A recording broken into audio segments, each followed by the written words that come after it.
আসসালামু আলাইকুম। আমাদের সকালের নাস্তা হচ্ছে। হাসিটা মানছে কি মাশাআল্লাহ।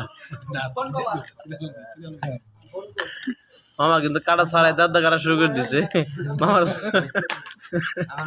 আমাদের আমাদের নায়ক হলো আমাদের রাব্বি সাহেব, যিনি এগুলো প্রস্তুত করছেন। ঠিক আছে, এই আমাদের সরকারি বনাই মানে বইন জামাই, আর এই যে আরেক জামাই ইনো দাদা কাটা শুরু করে দিচ্ছে। এই যে আমাদের কাশেম ভাই ফুরাজি, কাশেম ফুরাজি কারাকারি করছেন। এই যে আমি আছি শেখ ফরিদ।